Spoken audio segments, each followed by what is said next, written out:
Alright, y'all, welcome back to the channel. We are here with episode 53 of the Winnipeg Jets franchise mode, and we are in the year 12 or 13, I think, playoffs. We finished the season going 52-25-5 after some huge changes at the trade deadline. So at the deadline, we decide to pick up Jude Schultz and Phil Inglis, both from the Montreal Canadiens, in exchange for Wyatt Johnston and some picks. And we do have some comments about things like that. So let me get into it real quick. First up, Alexander says, although the trade with Montreal was fair value, I think we'd have to compensate them a bit more just because they were the defending Stanley Cup champions and they probably wouldn't want to be switching anything up on the roster, and I think that's somewhat fair, so we can do that at the draft. Then another one, by the same token, the New Jersey Devils fleeced us with the Bomek trade. We even had to add 2 third-round picks to the player to get their first round selection. And then he says, GM's decision, but this is where we'd be entitled to further compensation by virtue of trade conditions, maybe trading them back their first this year for next year's first or something like that. But I think, in my opinion, I'm okay if the computer fleeces me, but I do not want to be able to fleece the computer. You guys understand? Like, sometimes not every trade in the NHL is really that fair. You know, some guys you have to trade away that are rentals, and you, or some people that you want to bring in for as rentals, you have to give up a first round pick.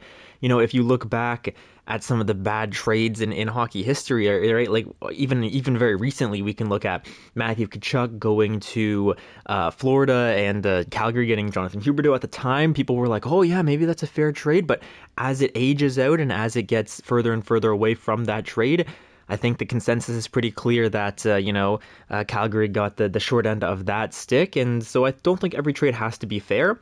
And, you know, sometimes players are just bound, like Rocky Bomek would never get that good on our team because we wouldn't be playing him in a prime position. So I think that there is definitely something to be said for not every trade being equally fair on both sides. Then number 3, while Brad Lambert and co are playing their old team, Askarov is also up against his old organization that moved him out. So he has a lot to prove after last year's playoff run, but if he falters, Thomas Lander will definitely get slotted in there. And same thing with Matt Svensson. If he has a bad performance, we can definitely switch up with a guy like Eric Dowd in our second position. Let me just show you. So for goalies, Askarov, definitely, he's got a lot to prove with his deal up here, 85 overall, but Thomas Lander had a fantastic season with us having a .952 save percentage somehow, which was insane in the 4 games that he played. So if Askarov falters, I will definitely throw Thomas Lander in there.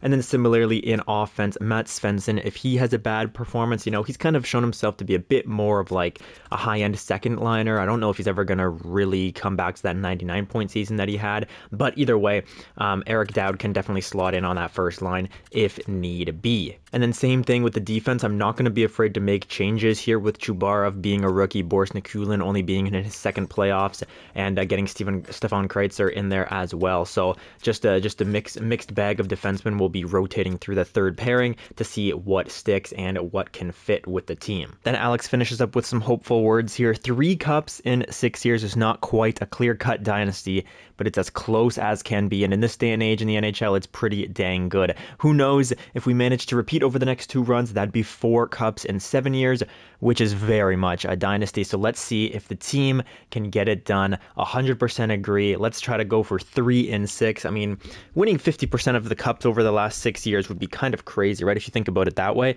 that would be absolutely insane. So let's just go over a quick refresher of the Vegas Golden Knights lines, as much for me as it is for you guys here. Liam Brodin, Owen Beck, and Emil Hemming. Again, not too threatened by this line.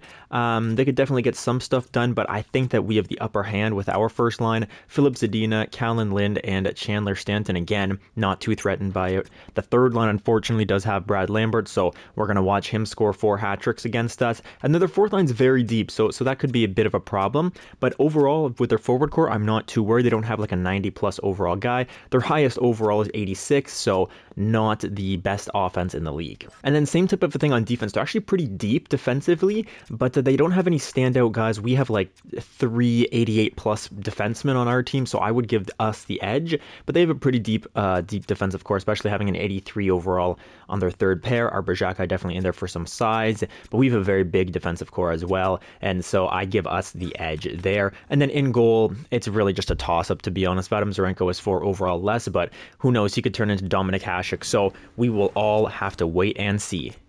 Okay, guys, I'm here in the contract screen just because I was really dreading having to sign Elliot Patrick because, you know, he just had a career year, 93 points, 48 goals, playing first and second line time, definitely in there a little bit on both lines. He played 19 minutes a night, which is a bit less than what he did last year, but 48 goals with it. So, and he's a plus 30 the last 2 seasons, right? So he's definitely growing into an amazing player for us. You know, he was our first round draft pick in 2027. We traded up for him. I remember that. I think he was only a medium top 6 guy, but he's really grown like absolutely insanely. So I definitely want to keep him on the roster. And I was very worried what he might ask for coming off of a career high 93-point season, but he's being incredibly reasonable. 8 years, 11.5 mil. He wants to stick around in Winnipeg, and 85% of that is 9.775. So I would say let's do 8 years, $10 million for this guy. He's drafted here.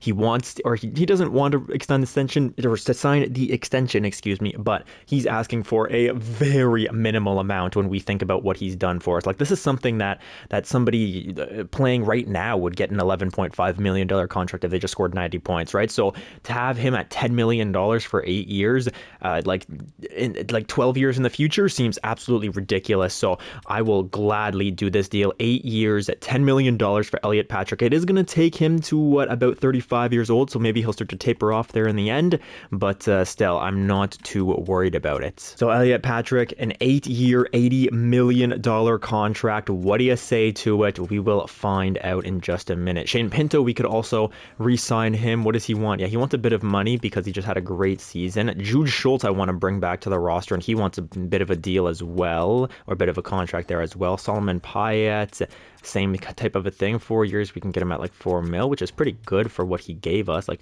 25, what did he give us? 29, 28 goals, almost 30 goals. Pretty good on the third line. All right, guys, so all that out of the way now, you will notice that this video is approximately an hour and 45 to 2 hours in length.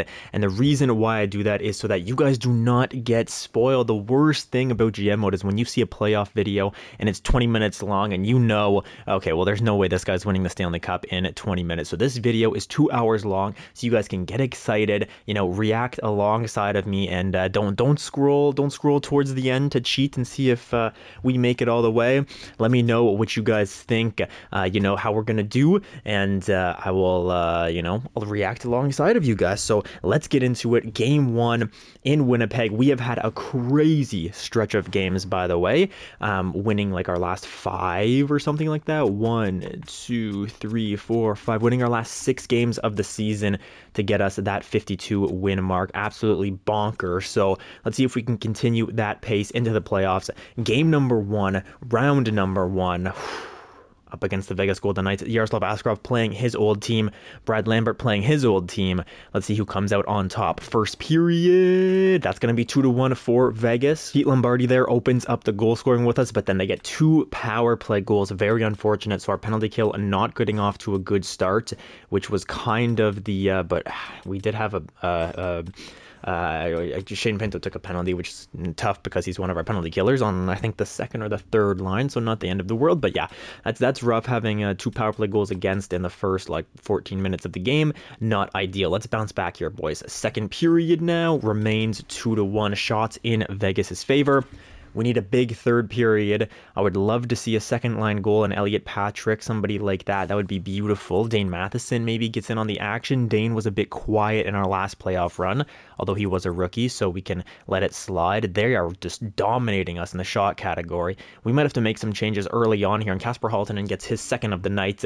And then Mankari is going to get a 4th one past Askarov, but 4 goals on 45 shots, really not the end of the world. The thing I'm most worried about is the fact that we only scored 1 on 35. So 3 stars, of course, Vadim Zarenko in his return to Winnipeg in the playoffs. He dominates us. Kasper Halttunen with 2 goals and Liam Brodin with 3 assists. So maybe our first line was getting a bit worn down by their first line. I don't know, just -1s everywhere. I don't think we make changes quite yet, but The changes are imminent if we keep faltering like this. And it's always the bad teams that end up beating you in the playoffs, right? I mean, they don't have a single player over the like 86 overall. They only won 41 games, which is barely 500 on the season. Elliot Patrick says it's an easy decision to come back. Thank you very much, Elliot. But of course, right, even with the fact they only have 41 wins, they don't have anybody over 86 overall. Of course, they're going to take game 1 4-1. But I have faith in these boys. I know that they can do it, so let's just shake that from our memory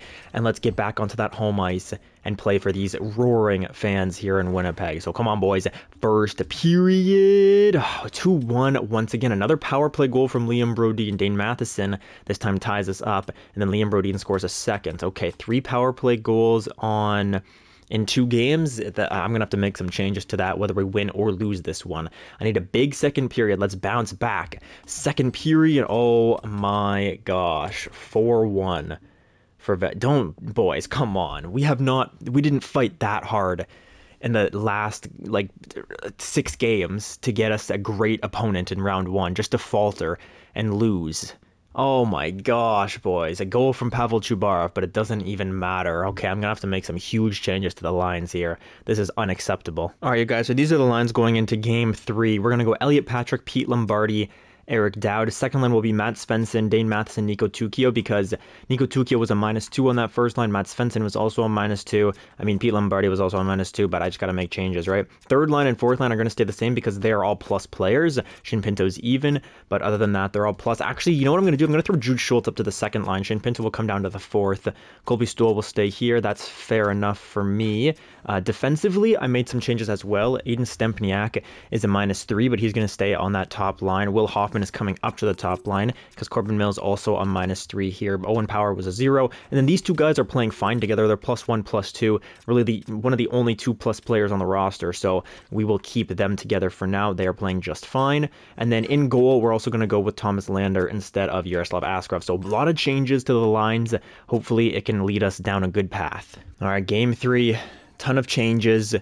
Let's go, boys. We got to wake up here. We're like halfway through this series, perhaps, and we have like 2 goals. It's absolutely unacceptable. 3 goals, I think, but we've allowed 9. So absolutely unacceptable stuff. Lander, I need to just shut that door down there, buddy. And here we go. First period. That's what I'm talking about. 1-0. It's Elliot Patrick on the power play, getting through Vadim Zarenko. We are quadrupling their shots. If we don't win this, I don't care if I'm jinxing. If we don't win this one, this is absolutely embarrassing. Second period, still 1-0. Although we are playing an amazing defensive game, I'm a little bit worried about the lack of offense we've been showing this entire series now, even when I stack the lines. It's a little bit unnerving, to be fair, but if we can keep the puck out of the net like this, power play opportunity goes nowhere, I would be happy. Hang on, penalty killers. Okay, if they finally do their job, that is great to see. Now, very late in this one, 2 minutes, 3 minutes, 2 minutes, 1 minute. Oh my God, and Thomas Lander in his first playoff game with us gets a 24-save shutout. And that's exactly what we needed. We needed our goalie to steal one because we can't find offense against Vadim Zarenko, man. I'm not going to make changes, but I'm very worried. I'm very, very worried. We've only scored 4 goals in 3 games. Well, we're averaging like 1.25 goals for per game. That's not good. That is 1.33 goals for per game. Sorry, that is not good at all. I think it is anyways. April 23rd, Game 4. Again, we need another huge win here. If Thomas Lander could do that for me again, I would be absolutely over the move, but we cannot rely on him for another shutout. All right, boys? I'd love it, but we can't rely on that. We need offense, and we need it right now. First period, 1-1. Okay, it's Liam Brodin, but then Aiden Stempniak answers back. What is that, like 1.5 minutes later or so? So decent start for both teams, both finding the back of the net early. Oh my God, I forgot to take Askarov out because I don't have auto retake. Oh, I'm such a failure. I'm such a failure, boys. What the heck? Askarov, please Askarov. Maybe taking him out for that one game was a good thing. It's like what happened to Stuart Skinner in the Edmonton Oilers Florida Panthers series, right? He came out for a game, or no, it wasn't that series. It was Dallas series, I think. Whatever one it was. He came out for a game and then he went back in. later and he was playing better. Maybe, hopefully that happened with Askarov. Come on, boys. Play for your goaltender, please.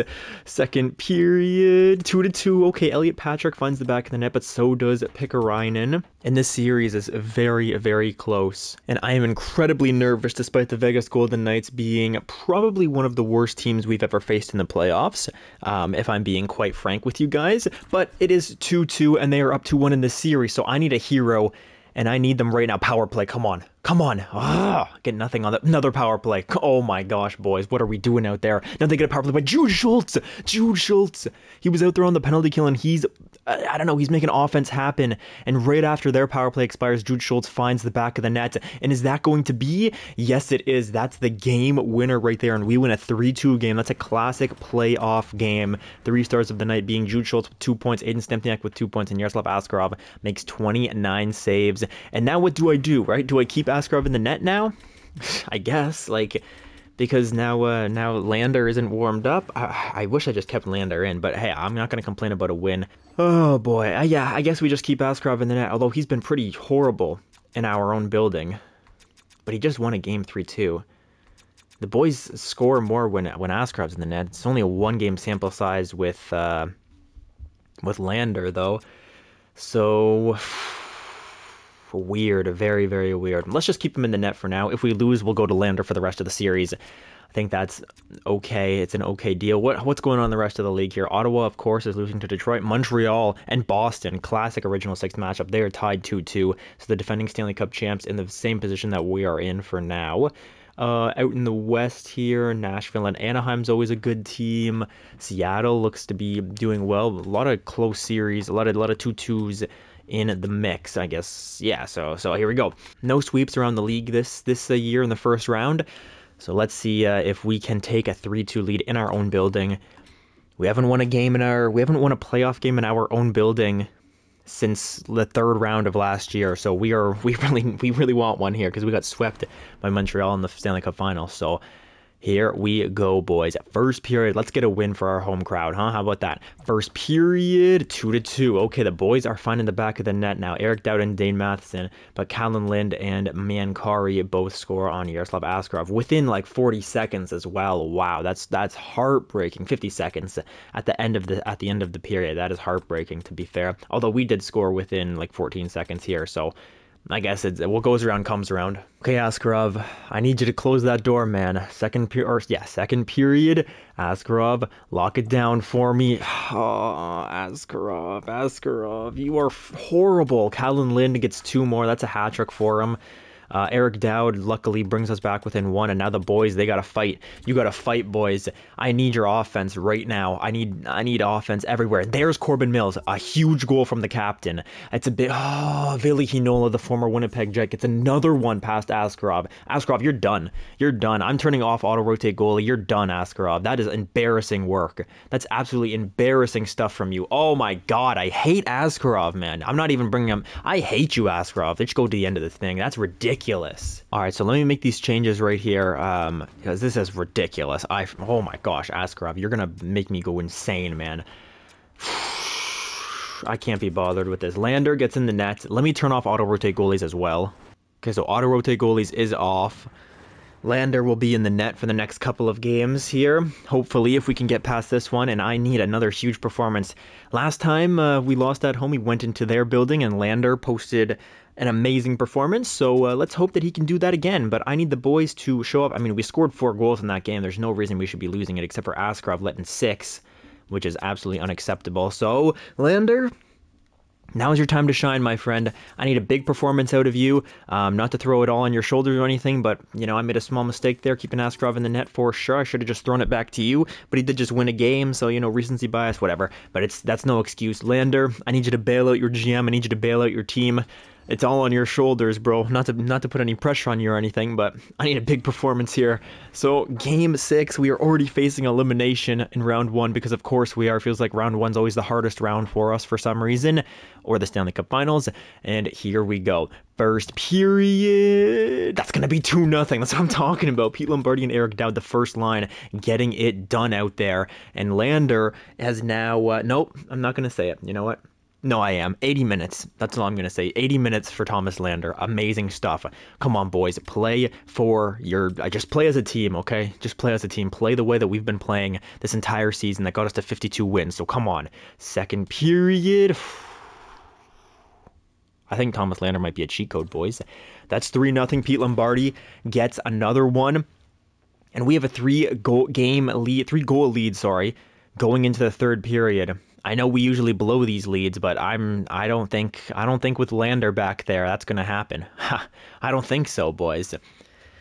And that's the type of performance that I needed. Bring your confidence back. And let's dominate these boys, huh? How about that? So that's an amazing game. 3 stars of the night are Eric Dowd, Pete Lombardi, and of course, Thomas Lander. Look it. Just let him rock, all right? Goalies are different. Just let Lander rock. We don't got to talk about it. We don't got to think about what he's just done right there. Just let him do his thing. All right, boys. Game 7, because of course it is also Game 7 with Montreal-Boston and Game 7 with Anaheim and Nashville. The other teams you guys can see, Seattle 1, Dallas 1, Detroit, Philly, and Buffalo. Oh, no, Buffalo. Of course, all moving on. Keep our eye on the ball here. Keep your eye on the prize. Vegas, Winnipeg, Game 7. So far, every home team has lost. So I would say that's home ice disadvantage. Hang on, I just want to make sure. I'm just double checking, quadruple checking, because I'm not going into another game with Askarov this entire playoffs. I don't even care. I don't care if Lander lets in 7 goals every game. I'm not going into another game with Askarov in the net. All right. Thomas Lander's got the pipes. No home team has won a game, so let's change that right here.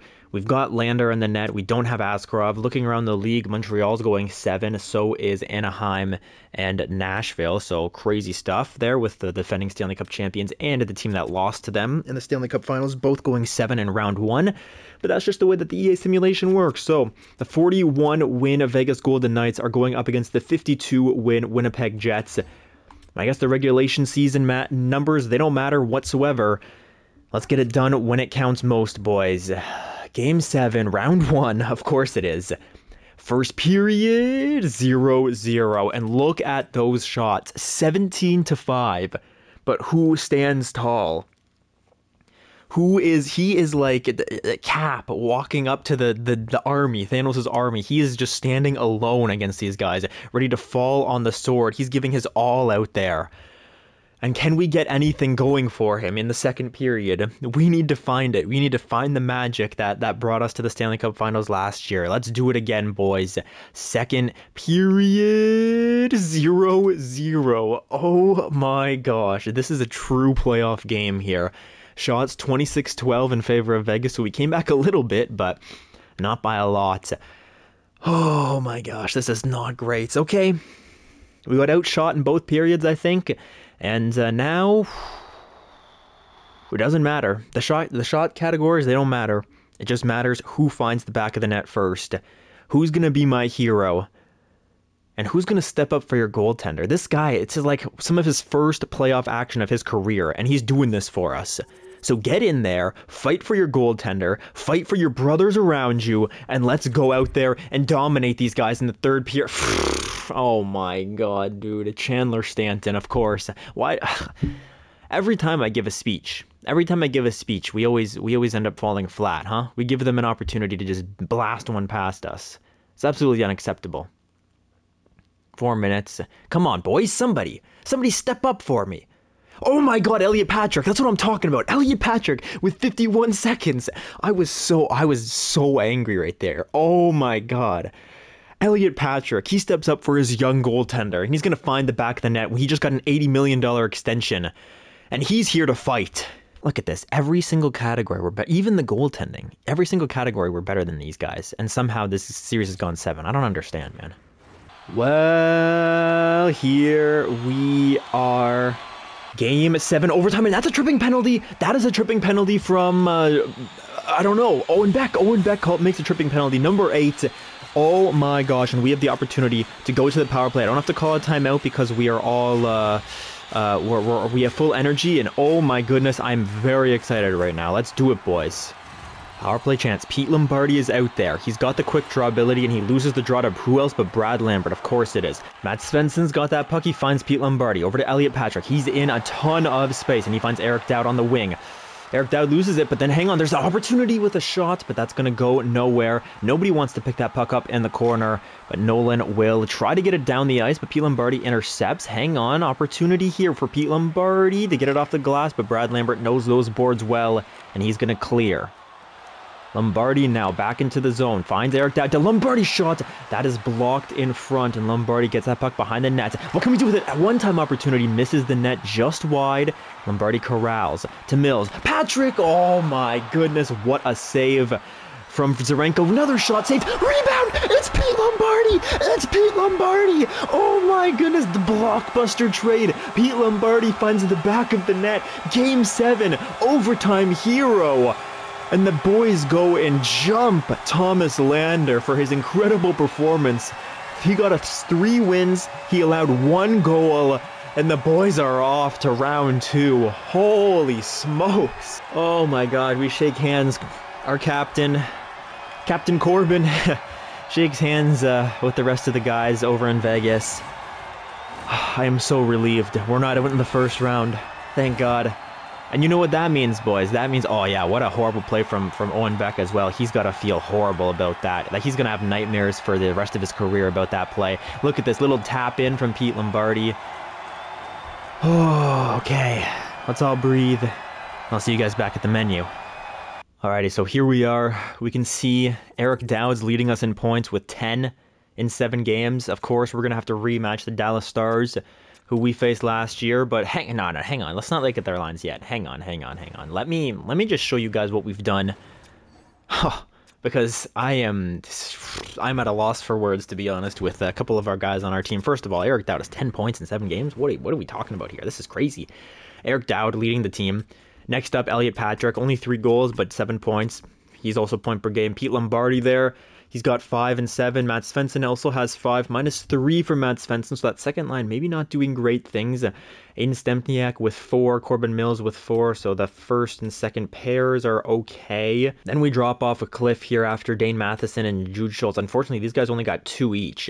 Nico Tukio is nowhere to be seen. That's really disappointing. Brennan Meach, Nico Tukio, both only with 1. So maybe I switch up the lines a little bit. Shane Pinto has nothing. Colby Stoll has nothing. Solomon Pyatt has nothing. Ingles, Nikulin, they all have nothing. So, I mean, we have a bunch of guys with no points in 7 games. We are very top-heavy scoring, it seems. But even the top guys, we only have 2 guys who are point per game. I think the big thing is we've won games where we've got no offense because this man is carry. Look at this. Oh, my God. Thomas Lander's a cheat code, bro. 988? 988? 0.33 goals against average and 2 shutouts. Oh, my. What is this guy eating? Oh my God, he's 28 years old, he's 6'2", and he's an absolute monster out there. I'm loving it. I am loving it, man. I've never had a goalie simulate like that. Ever. Never had a goalie simulate with two shutout wins in three games. That's ridiculous stuff. But I'm not going to be complaining about it because we're going to need that type of goaltending when we go up against a team like this. Jason Robertson, he was like a 60-goal guy this year or something around, no, 50-goal guy. He was on pace for 60 at the halfway point, but he didn't end up getting there. Logan Stankoven and Timo Manatanen, so that's the same first line that we saw last year. Then they have Ilya Afanasenkov, Ashton Lynn, and Bedrick Verbata. This guy is new, but the other 2 guys are the same. Bedrick Verbata, only 2 assists for him. He's a playmaker, 94 passing. Yeah, he looks pretty good. He's only an 80 overall. Like, this is somebody that you could pair with Jason Robertson, and he could probably have like a 50 assist season, something like that. Then their third line, Cooper Murray on their third line seems a bit crazy, playmaker. So why don't you just put him on the right here instead of Bedrick Verbata, who's a centerman, so he's not even in his right position anyway. Cooper Murray's a left winger. So why don't you just play him here? 86, 83, 86 looks a lot better than 86, 83, 80, but what the heck do I know? Cooper Murray, Oscar Fisker Molgard, and Guy Picard, or Guy Picard, whatever it is. Where's he from? Canada? It's probably Guy then. Down here, we've got Tyler Boucher. Tyler Boucher, former Winnipeg Jet, correct? Am I correct in saying that? No, I thought we got him for like a hot second, but I guess not. Nathan Villeneuve and Elijah Gardner. All right, so their fourth line doesn't look great. Their third line looks amazing with Cooper Murray, out there. Now, defensively, what have they... Of course, Joel Shepherd is back here. 3 points plus 5. Yeah, he's tearing it up. And then the rest of their guys don't look great, but we've seen what 80 overall defensemen can do in the playoffs. They can lock it down somehow. And then Nicholas Dahl doesn't look amazing either. So I give us the edge in goaltending, even though they have the better overalls. But I'm pretty worried about their offense because we have not been scoring that much. So if this turns into an offensive series, I'm a wee bit worried, guys, to be honest. But we will have to see. Maybe we can dictate the pace. Maybe Thomas Lander can continue his, I don't even know, his miracle run. I don't know what else to call it other than that. But look at this. Montreal is out in the first round, so we'll definitely have to give them some picks because they gave up some of their depth guys to us. So we'll give them some picks for sure. The rest of the second round, Seattle versus Nashville. Out in the East, Philadelphia, Buffalo, Detroit, and Boston. So another original 6 matchup out there. Let's keep our eyes on the team in front of us, though. Dallas, we were fighting with them for the division lead the entire season. We just end up running away with it there in the last, 20 games. Less than that, 15 games or so. But don't get it twisted. These are 2 very competitive teams. So let's see what we can do out there. First period, game 1, round 2, period 1. Let's see who wins it. That's going to go to nobody. 0-0 tie, shots in our favor, score even. All right, boys, a good start. Well, not good, but it's a fine start. Second period now. That's not great. Thomas Lander allows 2 goals for the first time in his playoff career so far with us. Cooper Murray on the 3rd line, Villeneuve on the 4th line, I think. That is just tragic stuff. We need our depth guys to come through because they have not been doing anything. And we need our stars to find us too here in the 3rd period. Can we do it? Shane Pinto, finally. There we go. There's his first point of the playoffs, and it's a big one. Gets us within 1. Now we can see the light at the end of the tunnel here. We can be a little bit hopeful. We can find some offense on Dahl. But can we get it? Logan Stankoven finds another one on Thomas Lander, though. And Lander has a bad game for the first... Hang on, but it's not even a bad game yet because Jude Schultz finds one. And then we get a late one from Pete Lombardi. And that is a huge explosion of offense from our boys who pick up Thomas Lander. They say, don't worry, kid. We've got you. You allowed 3 goals for the first time in your playoff career with us. But we're going to show you that we can even carry you, even if you don't have an amazing shutout performance. Don't worry. We're going to overtime. So game 1 back in overtime. Hopefully Dallas trips us up and we can go to the power play again. That would be nice, right? Just like, oh my gosh, hang on. Jason Robertson shot. Big save from Thomas Lander. Oh my gosh. There's Pete Lombardi. He tried to find Elliot Patrick, but Patrick got slashed in the meanwhile by Samuelson. So we are actually going to the power play. Let's get the first line out there. Let's load up. Pete Lombardi wins the draw. That great X-Factor ability. Lombardi shot saved by Dahl. Tries to make his way over the blue line, and he does. Now he has an open opportunity. Shot saved by Dahl once again. He's a right-handed catch. I didn't even notice that.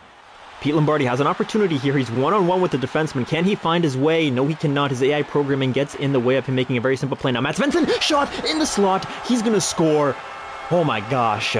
Beautiful, beautiful stuff. We've gone to 2 power plays in overtime. We've scored on both of them, and we're up 1-0 in the series. Let's go, boys. I'm very lucky that... We've had the only overtimes be quite short. I'll gladly take that. It looks like our AHL boys are off to the next round as well, so that's nice to see. But yeah, very happy we've had some short overtimes. If we go to overtime, let's try to continue that. Whether we win or lose, I'd like it to be over in 5 minutes so I don't have to sit here for... Oh my gosh, I've had to sit, commentating ridiculous AI for 15 minutes at a time before. It's been a gruel. But either way, game 2, round 2... in our home arena. Let's get another one. It seems like we do kind of have Dallas's number from the recent history. We beat them last year. I mean, I don't want to say we're going to beat them again this year, but it's looking good in our favor, at least for now. So that first period, that's going to be a tie. All right, Pete Lombardi scores on Dahl, but then Oscar Fisker Molgaard gets one on Thomas Lander. What a name that is. I don't think I'm saying it right because it's got that weird dash through the O. I don't know what that's called, but I think it's a Nordic Yeah, I think it's from Nordic countries or Scandinavian countries, right? Lander allows one, Dahl allows one, Pete Lombardi gets one past Dahl, so that's great to see. Second period now. I need some depth scoring, please. Shane Pinto got me one in the last game. I'd love to see like a Colby Stoll goal right now. That would be beautiful. Second period. Oh, that is not a Colby Stoll goal. We were once again down 3-1 in the third period. Can we find our way back, though? We did it last game. Can we do it again? There's Phil Ingles. Okay, or Inglis, sorry. Gets one on Dahl. Now we have an opportunity here. We get one early, and the boys have some life in them, but we did just allow like a 5-minute power play for some reason. But there's Jude Schultz. Okay, we do find some depth scoring. Amazing stuff. Tied up 3-3, and then Eric Dowd, the big boys, come into play as well. And what a third period from us as we take... Yes, we do. So Thomas Lander, he allows 3 goals, but it's on 38 shots. And once he allowed those 3 goals, he said, no more. If we're going to come back in this game, I need to be perfect. And that's exactly what he was. And we come back and we win it. Eric Dowd with a goal, Pete Lombardi with 2 points, and Elliot Patrick 2 assists. I'm loving what we're doing right now. So we're going into game, where are we? We're going into game 3 in Dallas now. We are up 2-0 in the series, so great to see. Even though we haven't been exactly... Okay, let me do these lines because it is the AHL. All right, so Alexei Kinnis got in there, but yeah, I was saying basically, even though we've been down in the third period in both games, you might think maybe we're not playing so well, but hey, if we're getting the wins, I'm not going to change the lines. Seems like we have their number a little bit here in the first 2 games, so let's try to carry that into game number 3. No changes needed for the lines. A bit worried about the fact that we are, not having the greatest starts to games, but alas, if we end up with the W on the schedule, I couldn't really care less. So here we go. First period. Let's get a good start here, boys. First period. That's going to be 1-0. It's Matt Svensson scoring on Dahl, and Thomas Lander is back to his true form. It feels like 15 shots to 13 in our favor. That's a great first period. Let's follow it up with a good second one now. Second period, that's going to remain 1-0, and I will gladly take that. Now, can we do what Dallas has not been able to do, and that is shut the door. Oh, I love Shane Pinto. I love Shane Pinto so much, but that is shut the door in the third period and not allow the opposing team to come back. It's something that we've struggled with in the past, but it seems like Thomas Lander is... Oh, hang on. Let's not talk too soon. Asher Lynn gets one, but yes, Shane Pinto finds his second of the night, and that's a 3-1 win. And Thomas Lander is able to only allow 1 goal on 27 shots, posting a .964 save percentage and really locking it down in the third period. He allows 1, but hey, we got a W on the end of the shot at the end of the day, and you know what I said? If we get a W on the schedule, I'm not going to complain. So there's nothing to worry about. You allow 1, really couldn't care less, brother. We get the W. That's all that matters. Going into game 4 now. What was the series in the last one? Let me check. All right, so we went 7 with Dallas last year. Right now, if we can end it right now, I'd be very happy, right? We are in Dallas, right? Yeah, Dallas for game 4. Let's do this, boys. No pep talk needed. We're the better team. At least we're playing like the better team right now. Let's keep it up. First period, 0-0. Okay, I like our odds in a 0-0 game because we've exploded for offense late. Second period. Come on, boys. Let's find the back of the net. We're doubling their shots. Let's find the back of the net, huh? Second period. That's what I'm talking about, boys. Eric Dowd finds a power play goal, and then Elliot Patrick, about less than a minute later, he gets another one. He gives us a 2-goal lead. Asher Lynn then comes in. He says, hang on, we're not done quite yet, but then Boris Nikulin, a very rare goal from Boris Nikulin, he snipes one past Dahl there, and he says, yes, you are. This game is over. Boris Nikulin put his stamp on it. We're up 3-1 going into the third period. And I'm not worried. You know who we got in the net? I am not worried. Brendan Meach is getting a goal for the first time in this entire playoff series, or not the series, in the entire playoff run.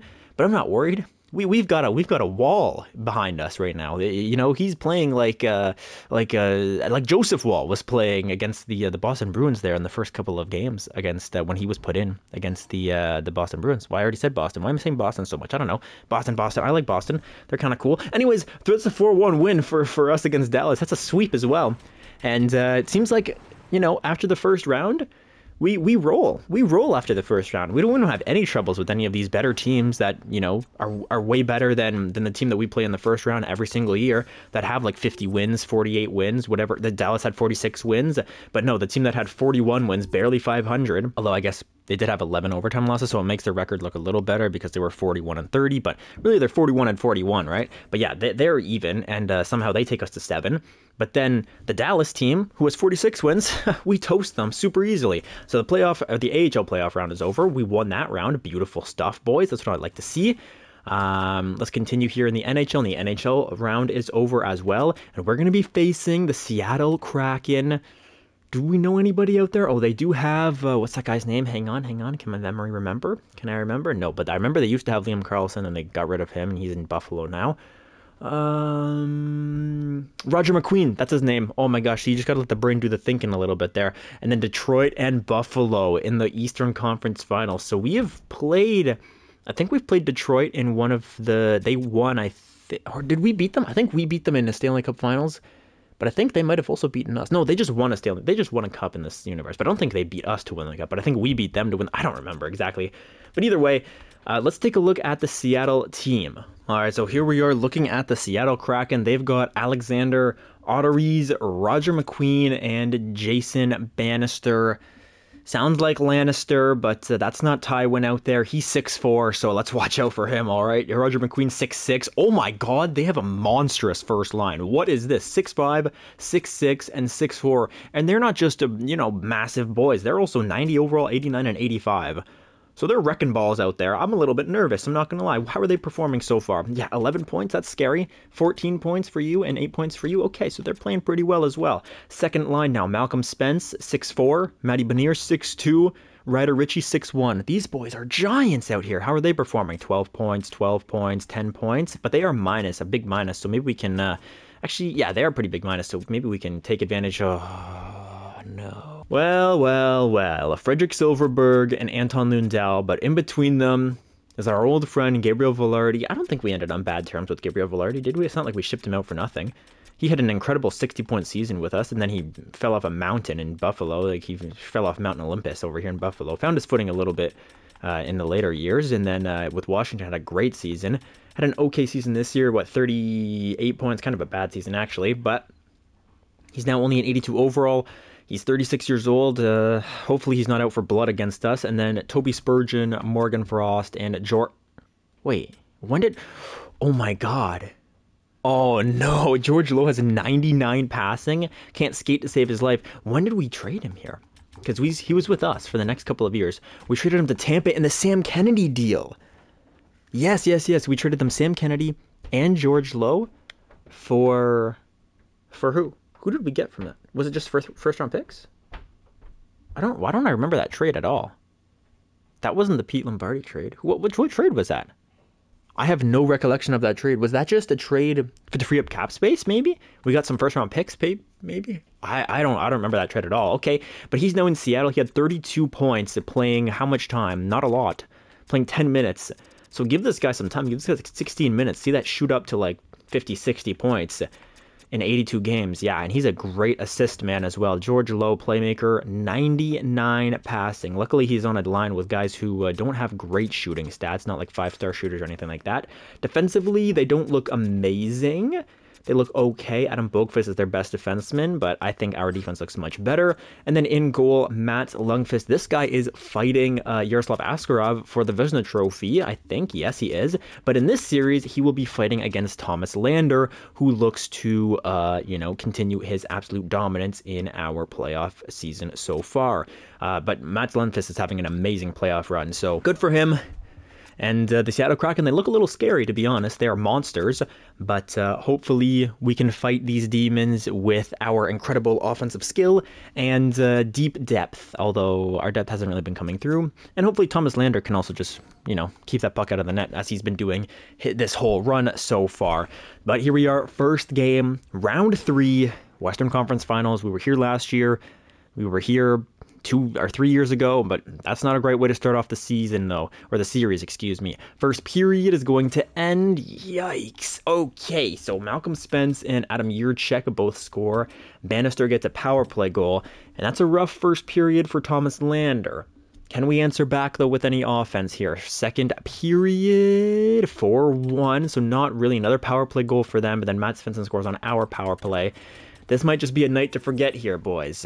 This could very well... Ooh, yikes. 5 goals on... Okay, Askarov was in the net for that one. Was he in the net for any others? Yeah, he was actually in the net for a goal in the second as well. So Lander gets pulled after less than 10 minutes. Well, I do not like seeing that. 5 minutes remain in this game. This one's over. But hopefully the boys can just forget about it, regroup, pretend like it never happened, and let's just move on from this. This is the night to forget. Actually, the 3 stars of the night are actually kind of interesting. We do have Askarov as a 3rd star, having a .935 save percentage. So you know what I'm going to do? Am I an idiot for doing this? Here's what I'm going to do. We're going to go Askarov, and doing it right now kind of makes sense. He just had a great performance, even though he allowed 2 goals. He did have a pretty good performance. Looks like our second line got torched, yeah. He had a pretty good performance, so we're going to throw him in.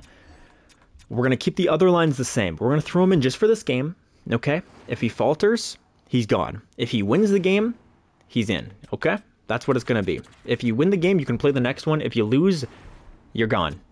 So let's see how that works for us, because he did have a pretty good performance. Only allowed 2 goals. Had a .935 save percentage. That's pretty good. Thomas Lander allowed 3 goals on probably like 10 shots or something like that. He only played 9 minutes. So let's give the kid a break, give Thomas Lander a little bit of a break, and see if the veteran Yaroslav Askarov can come in and shut the door against this more powerful offense than the other teams that we've seen. Although Dallas did have a very strong offense as well. But let's just give Lander a little bit of a break here. Game 2 in our home building. We haven't been great at home this so far in this episode, but we can all change that right now. Let's go here, boys. First period, 2-1. Askarov, you're gone. Bannister gets one, and then Otteries again. This first line is going to town on us. I do not like it. Pete Lombardi does get a power play goal for us, though. Also, their power play has been deadly, so I might have to make some penalty kill changes. Second period now. Let's find the offense, boys. Let's find the offense. Here it is. Second period. That's what I'm talking about. There we go. Jude Schultz and Owen Power both scored. They get another power play goal, and then Colby Stool scores as well. So the depth coming through in that second period. And the third period now starts, and we start on the penalty kill. That is not good because their power play has been lights out. I'm gonna have to make changes to the penalty kill. Oh no no no no no no no no no no no no no no no no no no! Such a long one. What the heck's going on? You paying off the refs under the table? Oh my god, and there's Bannister scores. But then we get it done the real way. Aiden Stempniak scores 5-on-5.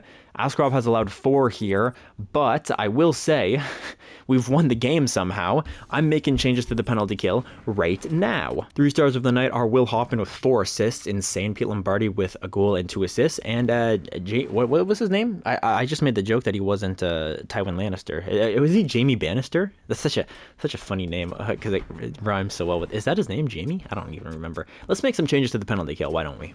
So here are the changes I'm making. I'm going to switch around the first penalty kill defenseman here. We're going to go with Corbin Mills instead of Will Hoffman.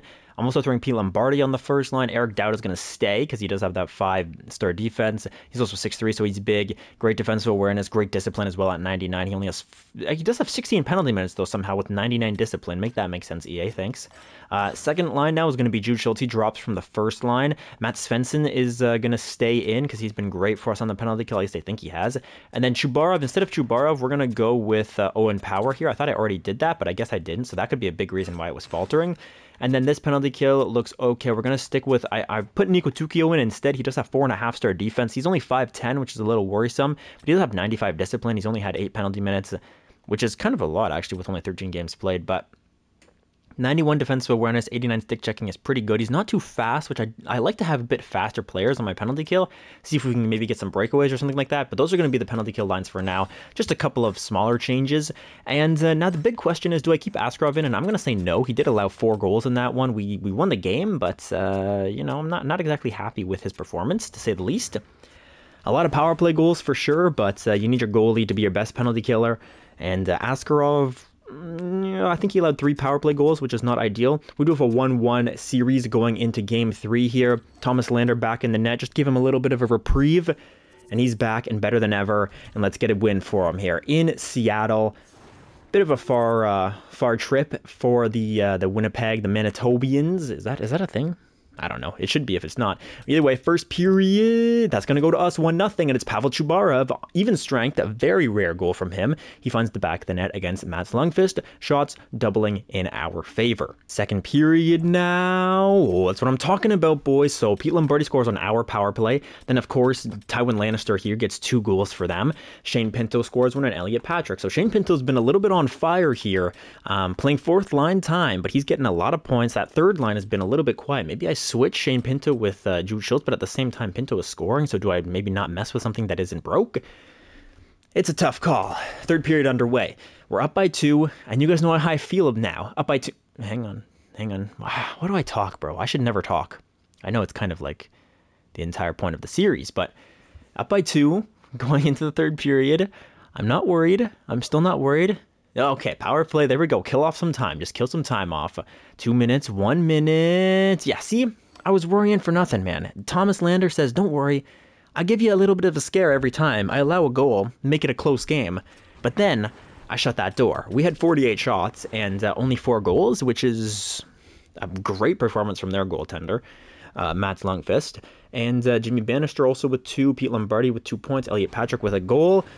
A bit of a weird 3-star list because we're in Seattle. You would think that they would want some of their boys in there, but 2 Winnipeg Jet players in Seattle. I guess they do the Stars fair over there. All right, so going into Game 4, this is an opportunity to take a commanding 3-1 series lead. It looks like Detroit's up 3-0 against Buffalo, so could be I'm certain. Hang on, no, I can't check the awards yet, but I am certain we played Detroit in the Stanley Cup final before.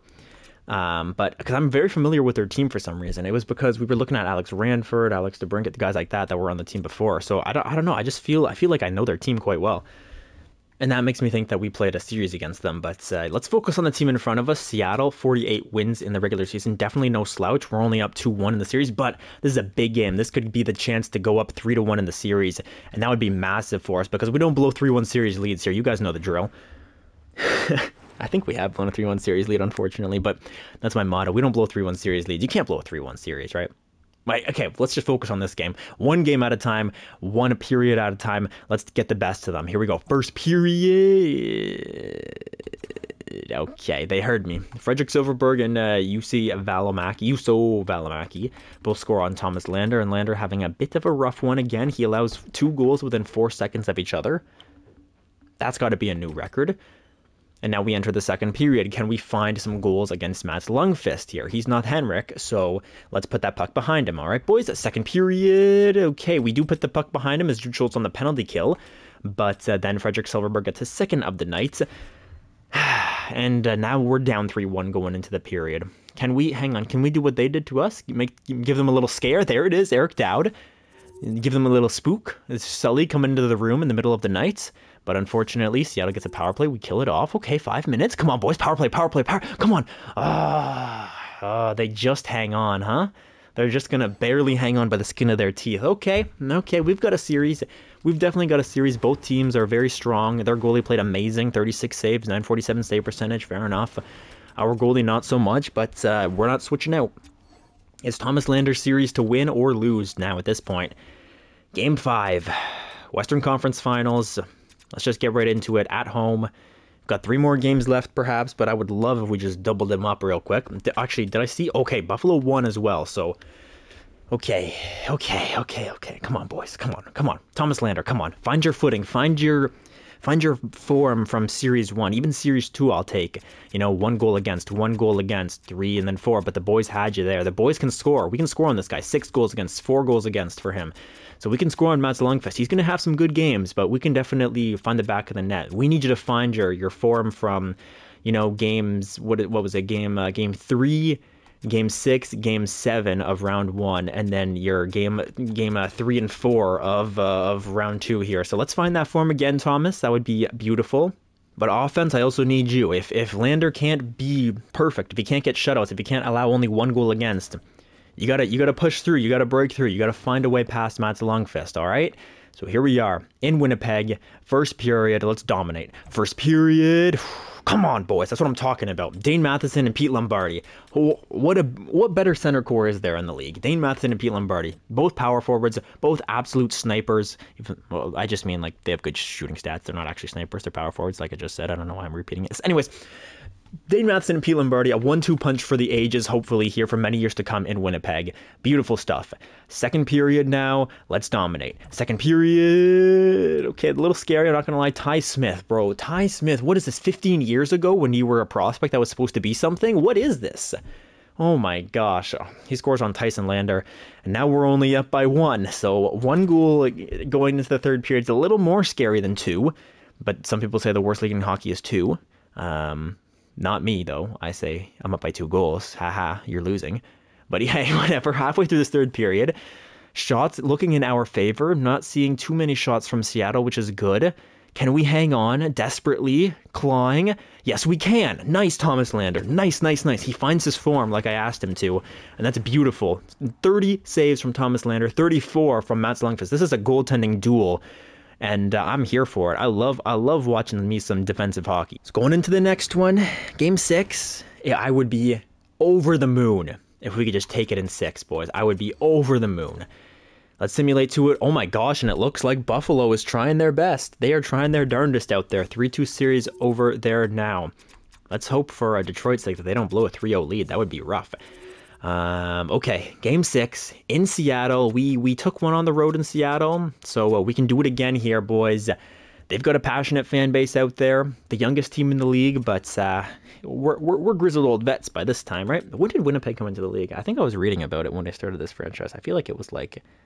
Well, I know that Atlanta was in the league, or was it the Atlanta Thrashers? Yeah. It was in the league before, but I don't, like, the early 90s maybe late 90s, 2000. No, it wasn't 2000. Okay, whatever. Game 6 in Seattle. I go on all these tangents, huh? That's the benefit of getting to do these long form videos, which I love doing so much. I just get to talk about whatever I want. But hey, Game 6, Western Conference Finals. Let's get that trophy, all right, boys? We're not going to touch it, but we want it in the collection anyways. First period, 1-1. Okay, Solomon Pyatt. Finally, this guy wakes up. What does he mean, sleeping under the bridge? Good lord. Solomon Pyatt finds his first goal of his playoff career. The rookie finally wakes up from his slumber, princess or sleeping beauty out there. Otteries, though, he also scores one on Lander, and their first-line dynamic offense has returned. So let's snuff that out, all right, guys? Second period. Let's play defensive hockey. Second period, that is not defensive hockey. It's Morgan Frost, and Otteries gets another one. Not good. Okay, but it's our turn now, of course, to come back from the two-goal deficit. Here we are. Who's my hero? Who is it? Matt Svensson? Oh my gosh, that'd be beautiful. Well, can we get a little bit of a Owen Power goal going? Huh? No, we can't. Okay, Malcolm Spence's going to score, and we're going 7. Of course we are. Of course. But Thomas Land, this is the thing, right? Yeah, keep scoring. Make him mad. Make him angry. Make him super angry, because I know that Thomas Lander's not going to have 2 stinkies in a row, surely. Surely he's not going to have 2 bad games in a row. Otteries gets a hat trick, Bannister gets 2 points or 2 assists, sorry. Yeah, their goalie, he makes like 28 saves, whatever. He only allowed 1 goal. Yeah, that's fine. We don't care. Because we're going to win when it matters most here. Game 7, we always show up for Game 7s. Matt Svensson got a little bit of a minor injury, but he's back. Don't worry about it. He's a warrior. He's going to play through that. Even if it was a broken foot, I'd be sending him out there on a cast. I don't care. He is playing. The boys are playing. We're going to Game 7. It's against the Seattle Kraken. Western Conference Finals. Chance to go back-to-back to the Stanley Cup Final. Hopefully win it this time. And it looks like Detroit is in the building waiting. Or no, they're not in our building, but they are waiting for the team that wins this. You guys know what I'm talking about. But here we are. Western Conference Finals. Game 7. Thomas Lander will not have 2 bad games in a row. I know that for a fact. Now, all I need to know is that my offense can show up. You got to give me more than 2 offense. I need more than 2. Okay? Lander, it's a guarantee you're not going to have 2 bad games in a row, surely. Right? You show up. You know what it means to put on this uniform, to walk into the room, be proud each and every night, to step into that dressing room, step onto that ice as a Winnipeg Jet. All of you know you have the pride of being Canada's best hockey team in the past 10 years for sure. We've been in the Stanley Cup, we've been in the playoffs every single year for the past 15 years. We have all of Canada behind us. They are rooting for us. They need us to win. They want us to win desperately. Bring another cup back home. But in order to do that, we have to beat the Seattle Kraken for Game Game 7. Let's go, boys. Let's get out there. We jump onto the ice with rocket fuel in our system. And here we are. First period.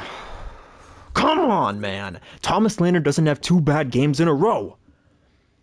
That's what I'm talking about. That's what I'm talking about. And who is it? Pete Lombardi on the penalty kill. That's why we make the change, and we throw the big boys on the penalty kill every once in a while in the playoffs. Then he gets an even strength 1-2. 30 seconds later, he said, "Oh, the shorthanded one wasn't enough. Don't worry, coach, I got you." He jumps back out there and he snipes another one past Mats Lundqvist from a very long way as well. Hopefully Lundqvist was screened, because that's an unacceptable goal to. Actually, these are both unacceptable goals to allow in Game 7. Not that I'm critiquing their goal. Well, I will critique him, but not that I'm going to give him any pointers or anything like that. But we love goals like that. Shots 9-12 in favor of Seattle, but we're up 2-0. So Thomas Lander, keep doing your thing. You know, he's locked in the dressing room. He's stopping everything. He's seeing everything. He's a big time performer. I'm so nervous. I don't want to hit this. I don't want to hit the X button, man. I know that when I hit this X button, they could just score 5 goals in the second period, man. But they're not going to, because Thomas Lander, he's on his game today. Second period. Okay, 3-1. Nice. Pete Lombardi gets the natural hat trick. Of course he does, because he's a big time performer as well. And then Frederick Silverberg gets one. And now we're up by 2, because how else would it be? We're up by 2. We've got to hold. Boys. Okay, up by 2 with 20 minutes remaining. This has been our kryptonite, for the entire series. And I don't mean this playoff series. I mean the last 15 years of this simulation. We've constantly lost up by 2 going into the third period. Just go back in the playoff archives. I kind of want to do the stats myself. Go into the playoff archives and see how many games we've lost when we're up by 2 going into the third period. I'm sure it's like 50-50, which it should not be whatsoever. But not this time, because we've got Thomas Lander back there, and he's a brick wall. He's going to shut it down for us. So here we go, boys. Third period. Play for your goaltender.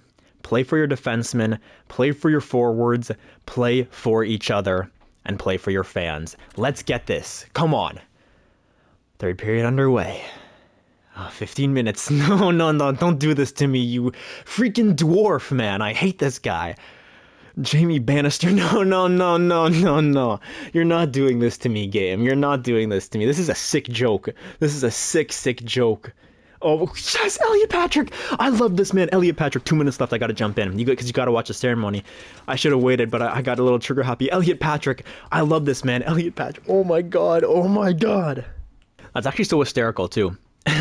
His name is Jason Bannister, but I just thought it was Jamie Bannister because of Jamie Lannister, and I've been calling him Tywin Lannister. Oh, it's this whole thing, man. Game of Thrones is, it's getting in my head.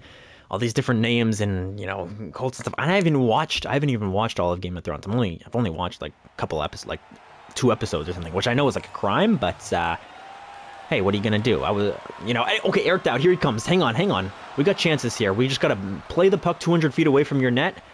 Send one guy, the rest of you guys back check, please. Yeah, thank you. Okay, here's Bennett. Get the puck away from this guy. He's a monster. There we go. Hoffman, just dump it in, bro. Just dump it in. Just shoot it on net. I don't care. 200 feet away. Eric Dowd's there to pick up the rebound. Just put it on the net. Nice. Stempniak, slap shot. Good. Eric Dowd gets that puck. Shoot it on the net. I don't care. Put it on the net. Ellie Patrick shot. Oh my gosh. Good opportunity there. And now they're under pressure. Full pressure meter. Love this implementation from EA. Nice, boys. And that guarantees it. Right there. One-timer from Eric Dowd. Pass. Beautiful eyes from Matt Svensson, I think. No, it was Elliot Patrick finds him. Eric Dowd just, look at that little back pedal, finds a little bit of space there. The computer is too busy trying to stop the lacrosse goal, and Eric Dowd finds a little bit of free real estate right in front. So goaltender can't react. And that's a 2-goal lead with a minute left. Oh, thank God I can finally breathe, man. Eric Dowd almost leading the league in points. Okay, let's all breathe. Let's all take a deep breath. We're okay. Dane Matheson with the puck. They have an empty net. He misses the net, even though he had a wide open lane. But that's okay because the AI can't find the puck in the corner. Aiden Stempniak will drop that easy goal, and that's going to guarantee us another spot in the Stanley Cup Finals for the second consecutive year.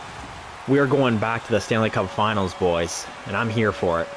Dane Matheson's got that puck again. He finds Nico Tukio. Hang on, boys. We are dominating with offense here. I guess Seattle just a little bit too crushed. They can't They can't deal with the fact that they know they were this close. They had the wait. Did they have a no? We had the 3-1 lead, of course, going into the third period. They tried so hard. They crawled all the way back just for a third period recollapse. That's a tough pill to swallow. And they're just not really playing aggressive hockey now. So that's going to be an easy save for Thomas Lander. Pad the stats a little bit. And the Winnipeg Jets are off to the Stanley Cup Finals, boys. We take the Western Conference Finals in 6 games? Yeah, 6 games. Oh, man. That was a tough one. I think that was... I don't know, that one just felt kind of hopeless for like after the first game. I don't know why. I just got so down on us, but no, the boys come through like they always do. Corbin Mills leading the troops as he does, and the rest of the guys shaking hands, wishing them good luck in their next season. But Corbin Mills not touching that trophy. It's his second time getting it as the captain of this roster. And let's see if he can grab the Stanley Cup for the first time as captain in his career. Let's go Winnipeg. And oh my gosh, why am I forgetting a game? It was a 7-game series, not a 6-game series. But here we are, back at the menu, taking on these dang Detroit Red Wings. Let's go take a look at their roster. Although I'm fairly confident, I know they've got Alex Ranford, who we were taking a look at a little bit in the offseason to fill our second line position. He's now a 92 overall. Crazy stuff. Lucas Raymond is still out here. Okay, a bit worried about this team, to be honest with you. So they've got Gustav Sergeyev, 8 goals, 14 assists, 22 points. He's a playmaker? No, he's a two-way forward. Wow. Two-way forwards usually don't produce like that, but a two-way forward with 5-star puck skills, 5-star census, 5-star defense, 5-star shooting, 4.5-star fit. This is crazy. 91 overall, and a great offensive two-way forward. I'm sure their penalty kill is terrifying with him on it as well. That's crazy. Alex Ranford, of course, leading them. Sniper, 99 shot accuracy, insane stats. He also has 5-star defense, so they are a crazy good first line, and that's probably why they're like plus 10. And then Lucas Raymond also, he's a two-way forward as well. So they've got two-way forward, sniper. But they play apps so well because the two-way forwards are going to be able to keep that puck out. And then Alex Ranford also has 5-star defense. That's a really scary first line. Second line, Lubomir Ivanins. Okay, whatever. He's a playmaker. He's got 5-star puck skills. He has 15 assists in 19 games. That's pretty crazy. Marco Kasper has 21 points in 19 games, and Dalibor Dvorsky. So they've got a lot of two-way forwards on this roster. 2 playmakers with a two-way forward. Okay, so they've got three two-way forwards in their top 6. That means their penalty kill is going to be kind of crazy, which is not great because we have good power play. So I'm not exactly too happy with the fact their penalty kill is going to be really good. Their third line doesn't look that insane. Andy Arson, okay, and Andy is here. He's only 28. Sniper, 5-star shooter. Okay, let's watch out for him out there. And then Isaiah Hainsey, Greg Gertson, and Matthias Sapovalev. Okay. These guys are all two-way forwards, and then a sniper. Okay, nothing too crazy that I'm looking at here. They look like a line that we can hopefully take advantage of. Defensively now, Simon Edvinsson, and Moritz Seider. Wow, these guys still on the Detroit Red Wings like 10 years later. That's crazy to see. Jonathan Chow and Yoni Yermo. Okay, and then Phil Urquhart and Wade Peltier. Again, I think our defense is much better, but they've got a crazy good offensive core, especially with those first 2 lines. They're very strong. And then Adam Rasmussen has a 914 save percentage, 2.76 goals against average. So he's playing like an 85, 86, maybe even an 89 overall goalie. He's playing like a monster. So let's be aware of that. All right, so they're a very strong team, and we knew they would be because, well, they're in the Stanley Cup Finals. But what? Look at their record, 41, 31, and 10. That means they simulate like monsters, man. This is going to be another tough one. This is going to be just like round 1. Or it's either going to be that or we're going to get swept again. Oh my God. Okay. Let's not think negatively. Look at that's a positive, okay? Even though in the EA simulation it feels like a negative, that's a positive. Look at our record, 52, 25, and 5. We were dominant the entire year. This team, 41, 31, and 10, they've shown signs of weakness. They can lose, and we are going to be the ones that beat them. So let's start it up. Round 4, Stanley Cup Finals, Game 1. We've got home ice advantage. Let's take advantage of it. Here we are. Simulation is underway. First period. Thomas Lander, do your thing. First period, that's going to be 1-1. Marco Kasper gets a goal on Lander, but Matt Svensson answers right back 10 seconds later. This thing is tied at 1s. Second period now. I need a strong one. Second period, 3-2. Alex Ranford scores, and then Sergeyev also scores for their first line getting through us, unfortunately. But Shane Pinto gets us back within 1. It's a somewhat manageable task here going into the third period. Take a deep breath, dig deep. We've come back from worse. So here we are. Third period, there it is. Elliot Patrick, you are my savior. Penalty killers, they do their job as well. Come on, boys. Come on, power play. Come on. Fight. 10 minutes left. No, Lucas Raymond finds the back of the net, and their first line really going to town on us. We got to find a way to slow them down this series. 5 minutes. Come on, boys. Come on. Lucas Raymond gets another one. And that's not a great first game for Thomas Lander. Jude Schultz, though, scores, so we can score on these guys. We just got to trust in Thomas Lander to be able to find his groove and be able to lock them down for a couple of games. 3 stars of the night are going to be Lucas Raymond, Sergeyev, and Alex Ranford. All right, let's reset. All right, boys, back at the menu. That was a tough one, I'm not going to lie. I had a little bit of hope, and then Detroit just took it away from me. Like always. But we're not going to make any changes to the lines. I trust these guys, at least for one more game. We had an interesting game, you know. I think there was definitely a chance for us to take that one. So let's just start up game number 2 here. We're in Winnipeg, so let's see if we can't take the home ice advantage to, use that 2-hour advantage. The first period, that's going to be 1-0 for us. A beautiful start. It's Pete Lombardi getting a power play goal, even though Detroit is doubling us in shots. Second period now, about to start. Let's keep it going here. Second period, 3-1 for us. Amazing. Deville Dvorsky gets one, or Deville? I don't remember what his name is. And then Eric Dowd and Elliot Patrick both are able to score to give us a 3-1 lead going into the third period. We are being heavily outshot, but Thomas Lander is back there, and he's backstopping us. He's doing everything he can in his power. There's Arson with one. But we can hold on, right, boys? We can hang on to this. Come on. No, my gosh, Dvorsky with another. Are you joking me? Okay, but then there's Phil Inglis. Good, our depth coming through. Come on, boys. Hold on now. Thomas, now you have to. You have to now. I know they have a lot of shots, a ton of shots. They are dominating us in the show. Oh, my God, it's crazy. But Thomas Lander, he pulls through despite the huge shot discrepancy, and that score is going to look a little bit weird for anybody who didn't go out there and watch the game. 6-3, despite the shots being, 41-29 in favor of Detroit. But, that's really more of a 4-3 game, not 6-3, with the empty netter and then the goal 30 seconds after that. Elliot Patrick gets 2 goals and an assist. Eric Dowd with a goal and 3 assists. And Deville Dvorsky gets 2 goals. But that does take the monkey off our back in the Stanley Cup Finals, gives us a win. At least, it's been a year since we've had a win in the Stanley Cup Finals, so we will take that. And it's already been a better Stanley Cup Finals appearance than what we had last year, so I will gladly take it. No changes to the lines. Let's just jump right back in there. Game number 3 in Detroit. We definitely want to take one here on the road because they took one when they were on the road, when they were at our home. So let's take this one here. That would be nice. First period, that's going to be 2-1 in favor of Detroit. They're both power play goals. They're both by Arson as well. Phil Inglis does get a goal back for us. Okay, so we're only down by 1 going into the second. Second period now. Light the fire, boys. Let's go. Second period, that's what I'm talking about. We tie things up. It's Corbin Mills that ties it up on the power play. Beautiful goal. Now we got to compete super hard here in the third period. Things are tied up. Both teams have scored power play goals. Yes, it's a tight one, man. So you just got to go out there and you got to work harder than your opponent, and then you'll get rewarded. You just got to work harder, man. Come on, boys. I know we can do this. No. Kill it off. Chow gets one right after the power play, it seems. That's a really tough one to allow. Come on, power play. Come on. Oh, my God. It was a long power play. But the boys, they don't come through. And that's a 3-2 game to Detroit.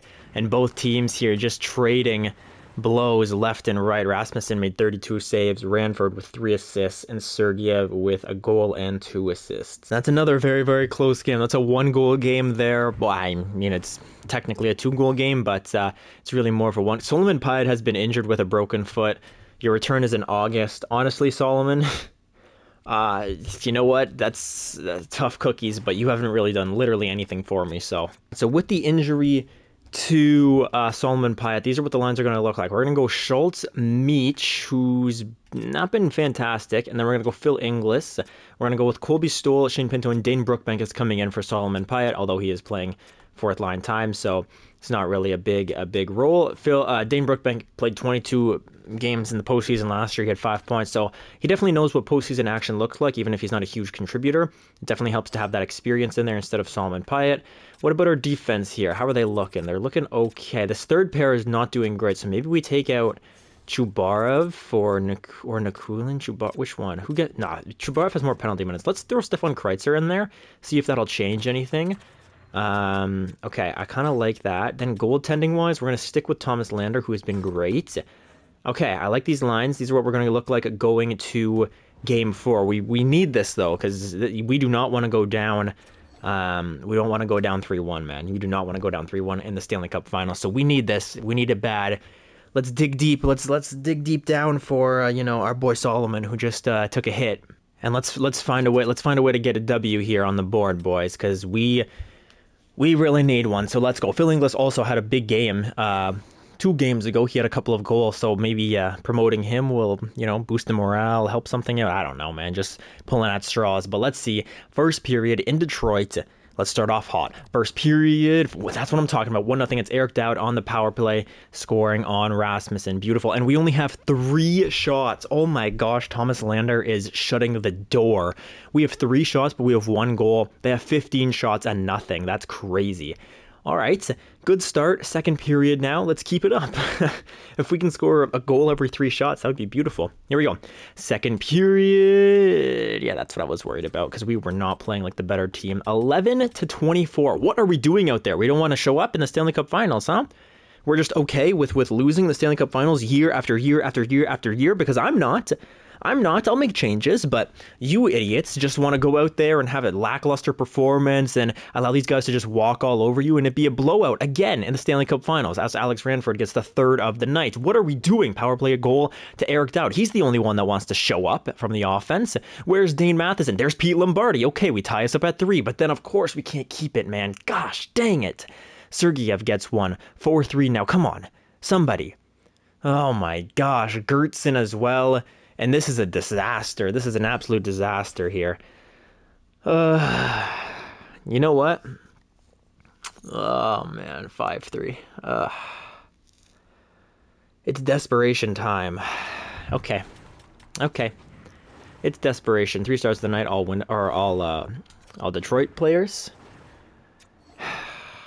Thomas, you've been great, but it's desperation time. And you know what that means? You just do weird things, and EA will just give it to you, right? You just do weird things. We're going with Askarov for the next game. I know, boys, I know, but I mean, our first line is doing amazing, but we just don't have anything else going for it. Look at this. Look at the second line, bro.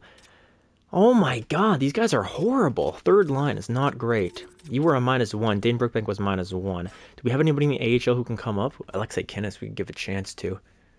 He had 30 goals. We give a chance to him. Jesus Elliott, maybe. Two-way forward. Two-way forward or power forward? He's a left winger, so that kind of fits the position a bit more. Michael Poyar, we don't need a playmaker. Two-way forward or power forward? I would go towards maybe power forward. Get a little bit of size up there. Actually, are these guys in the playoffs still? Or no, they're not. Okay, so let's go power forward. Let's bring up Alexei Kinnis. Second line is playing so bad. I want to make a change, like a really drastic change, but I just can't justify anything. Like, what am I gonna do? Throw Brendan Meach up here? Is that gonna do anything? What is Brendan Meach does have 5-star like puck skills, but so does everybody else on this line. It's sure we can do it. Alexei Kinnis, does he play third line time? Really try to make a difference for him? Play him on his natural wing so he's more comfortable?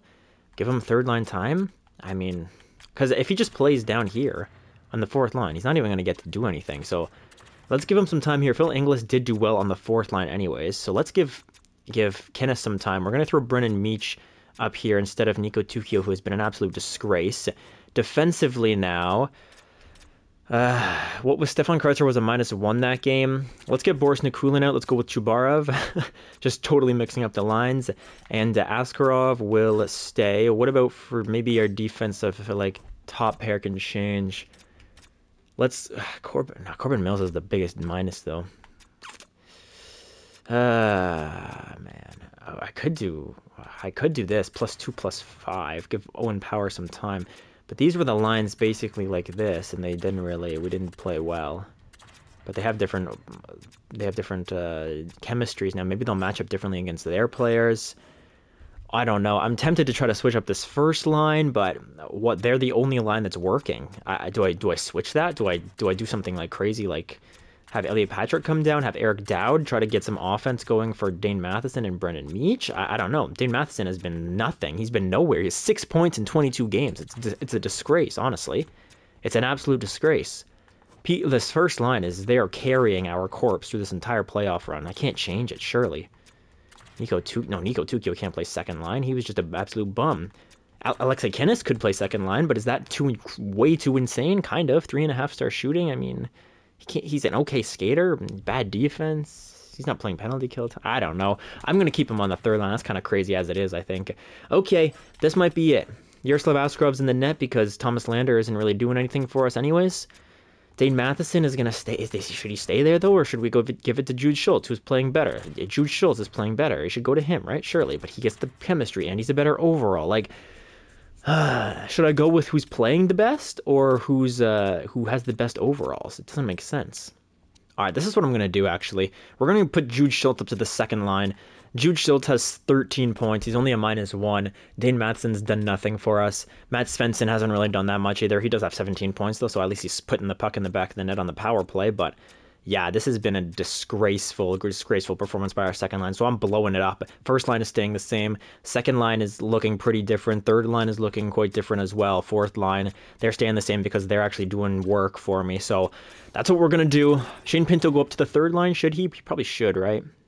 But does Brendan Meach deserve to play fourth line time?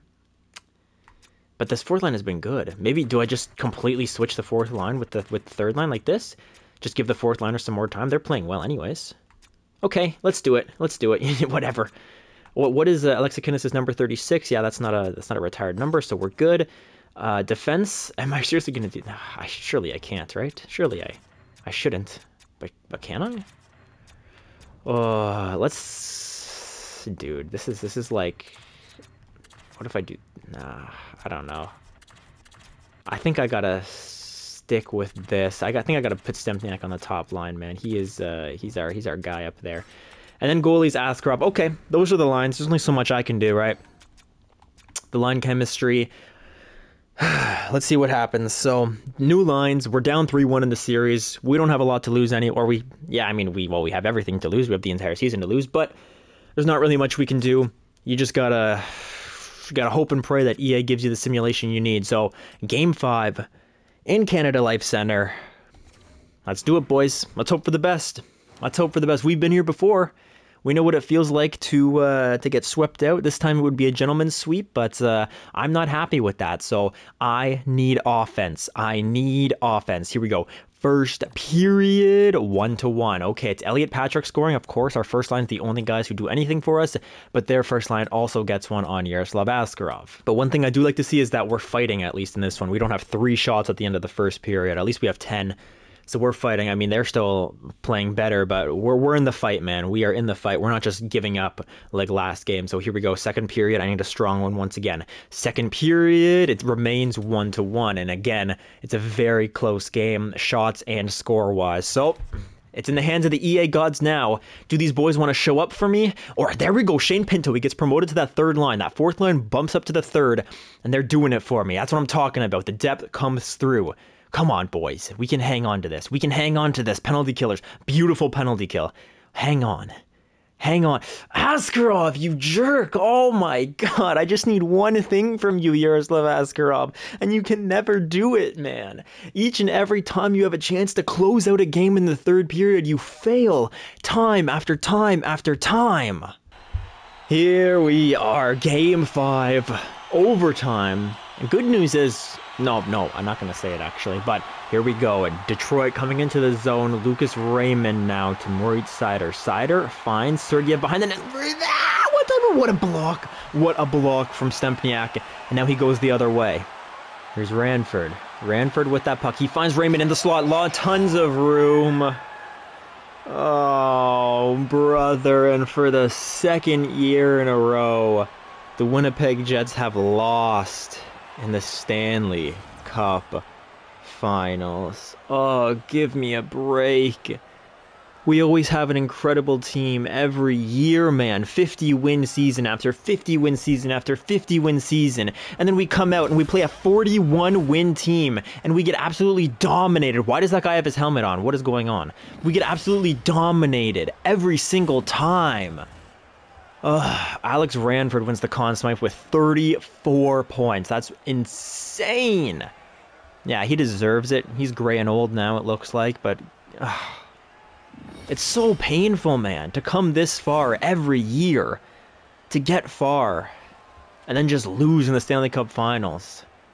It's a disgrace in front of our home ice fans for the second year in a row as well. Oh my God.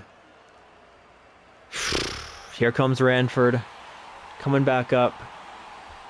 He gets to raise the trophy in Winnipeg for the second consecutive year. The Winnipeg Jet fans get to watch as the other team raises the cup in their building. Oh, it's torture, man. It's torture. But you got to give it to these guys. They have a great team. I think it's their second cup in this franchise mode that we've done, so they're built well. Moritz Seider, Simon Edvinsson there on the defensive end. Two huge towers back there. So, they're a really strong team, and they had an amazing first line, but we just had nothing. We had other than our first line, we had nothing. No scoring. Matt Svensson had decent points, but nothing from Dane Matheson. 6 points in 23 games, 24 games. What are you doing? Like, are you even trying out there? Nico Tukio, same type of a thing. Yeah, it's pretty disgraceful, man. It's pretty disgraceful. Here's Rasmussen. He was able to shut the door on us, so you got to give him props. Man, it's heartbreaking. It really is heartbreaking. Yeah, I just don't know what to do, man. I don't know what we need. I think we need a goalie, but Thomas Lander really had us locked down for the first 3 rounds at least. A great goalie could be nice. Like an offensive defenseman, like a Cale Makar type player, of course, would be amazing, but what more can we want? We have young, talented, medium elite level players that aren't producing. I don't understand it. I don't understand it, man. But here's Detroit. They get to line up at center ice. Snap a picture. Man. Oh my God. A disgrace. Here we get to see, for the second year in a row, the Stanley Cup. Engraved on the Stanley Cup is, not our names, but the opposing team for the second year in a row. Oh, it's so painful. Oh, it's so painful. Look at that. That could have been us. That could have been... We could have had like 3 cups in 3 years, man. We won the cup 2 years ago. We lost in the Stanley Cup Finals last year. We lost in the Stanley Cup Finals this year. Oh, we could have had a three-peat. But instead, the EA simulation frowns upon us. And we lose. Again. Okay, guys, let me show you the contracts here. I'm just looking at it. I was going to end the video there, but I think you guys deserve to just look at some of the contracts just to know suggestions to make. So we're looking at goalies right now. We've got Askarov, who wants an extension, but he wants $8 million and, for the next 3 years. I don't want to give him that. If you go 8 years, obviously it's insane. Askarov, I think we're letting walk. Thomas Lander, I'd be more than willing to bring back for 2 years, $2 million. I think that's totally fair. And he's an amazing goalie for us, or at least he was, in the very small sample size we saw. He was even great in the playoffs for the majority of it, so we will take that. Now, looking at all skaters, just at the expiring ones, we've got to decide on Shane Pinto. He's a bit older, but he did have a good playoff run, in my opinion, playing 4th line time. giving me 9 points in 23 games. I think that's great. +3 as well. One of the only plus players on the team. So I would be more than happy to give him an extension. It's a little expensive. 2 years, 3 mils, a little expensive. I prefer like 2 year or like 1 year, 2.5 mil, something in those along those lines. Same thing with Solomon Pyatt here. It's quite expensive for somebody who had he had 4 points in 21 games. Like, come on. But he wants $4 million or so for the next couple of years. 1 year we can do under 4 mil, keep him as an RFA, but yeah, I don't know. Jude Schultz, I would like to bring back. He also wants kind of a big deal. We could do like 4 years, 4 mil for him. But as a third line center, it's a little expensive when we were getting Shane Pinto and Wyatt Johnston for like 2.5. So maybe we could get him 4 years at like 3.6 if the 85% works, but I'm not entirely sure on that. Same type of a thing with Phil Inglis here. He wants 2.8, which is not a bad deal whatsoever for a fourth liner. But again, we could probably find somebody like this for like 1 mil in the free agency. He doesn't necessarily fit our lines that well either, so maybe we let Phil walk and we try to keep Jude. But that's what the expiring contracts look like. Let's just take a quick look at the players our player stats, because this was pretty disgraceful. I'm not gonna lie. This is the weirdest simulation I've ever seen. So our first line, they're killing it. Eric Dowd, 30 points. Elliot Patrick, 27 points. Pete Lombardi, 24 points. The first line, their back is like broken, man. They have like spinal injuries. They've got, their shoulders are absolutely bruised and damaged, and they can't lift their arms over their head anymore because they are carrying this entire franchise on their back right now. This is insane. Okay, 3 guys over point per game. It's the first line. They're gods. Now we get to the second line. Matt Svensson, that's pretty good. 18 points, 23 games for second liner. That's pretty good. Take that over an 82 game season. What we're looking at, 60, 70 points, something like that. I'll take that. I'm not mad about that whatsoever. Same thing with Aiden Stempniak. First line defenseman, 14 points in 23 games. We're looking at 50 to 60 points in the regular season. That's fine. Jude Schultz, third liner, 13 points, 23 games. Beautiful. That's like a 40-point pace, 50-point pace, something like that in the regular season. I will take that. Even Will Hoffman at 13 and 23, I'll take. Corbin Mills at 10 and 23, I'll take that. Shane Pinto, 9 and 23 on the fourth line. Beautiful, beautiful, beautiful. Colby Stool, 7 points on the fourth line. I'll gladly have it. And then this man. What a disappointment. Dane Matheson, 23 points, 23 games, 6 points. Minus 13 as well. Is he the worst minus on the team? Yes, he is. Worst minus on the team, Dane Matheson. It's a disgrace what he did. I have no other words for it. It was an absolute abomination. Him out there. I should have demoted him to the fourth line, but I didn't realize. I wasn't checking the stats as much because we were rolling over teams. We'd swept teams. We'd won in 6 games, won in 7 games. We swept teams. I mean, I wasn't really looking at their individual stats that much, but boy, should I have, because I should have thrown Dane Matheson on that fourth line. 6 points in 23 games. Minus 13. He's only 19, right? He's still a young kid, but man, if this keeps up, I don't know. We're going to have to sign him to his ELC, and if he wants crazy money, we might just have to ship him away, because this is pretty disgraceful. This is pretty horrible stuff, I'm not going to lie. 6 points in 23 games. Supposed to be our cornerstone second, maybe first liner. And all you can give me is 6 and 23? Yeah. Brendan Meach, 6 and 23 as a third liner. Very low.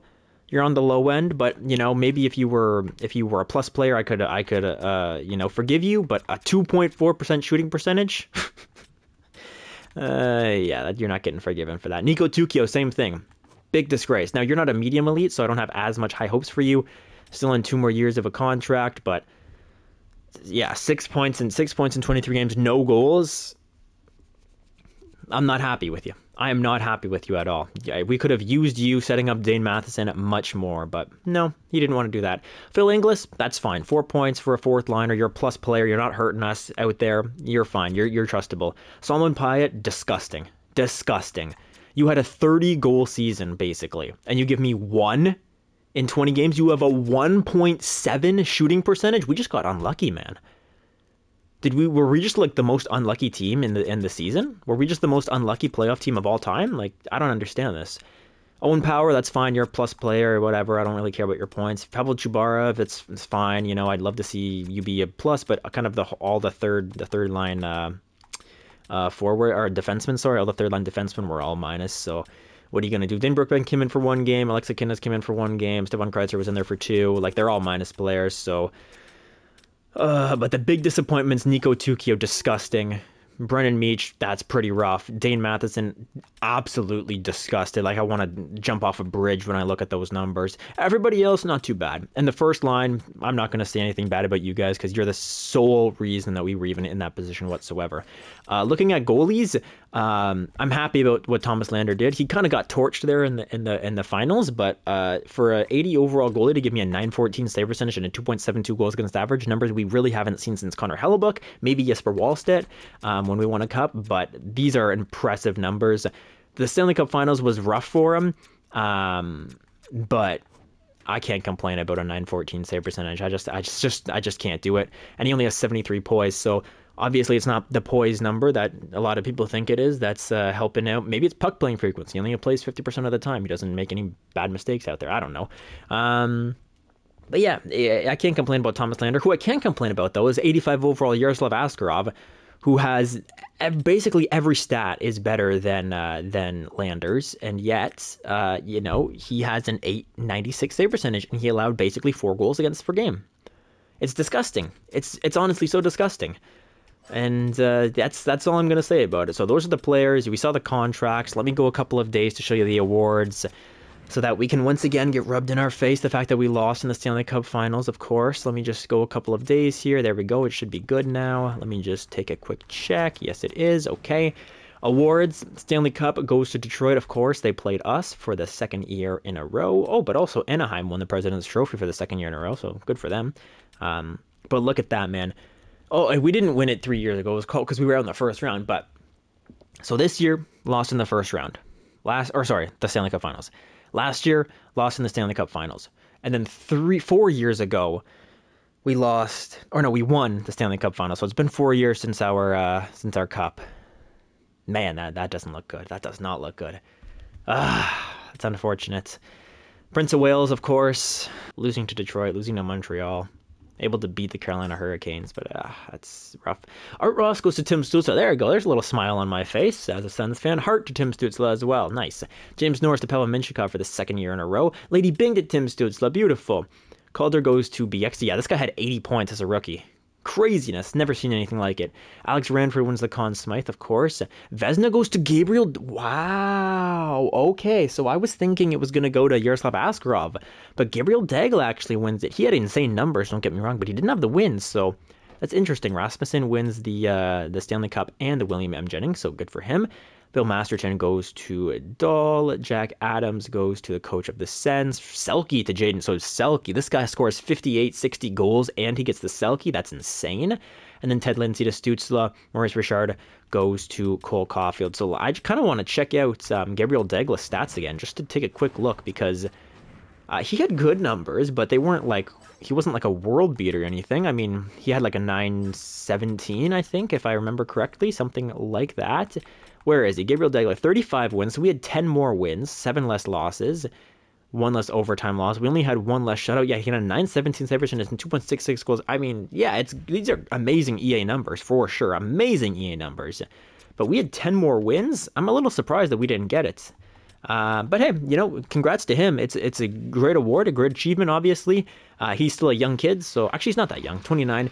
But we definitely love seeing what he does out there. He always simulates like a monster, so congrats to him. All good out there.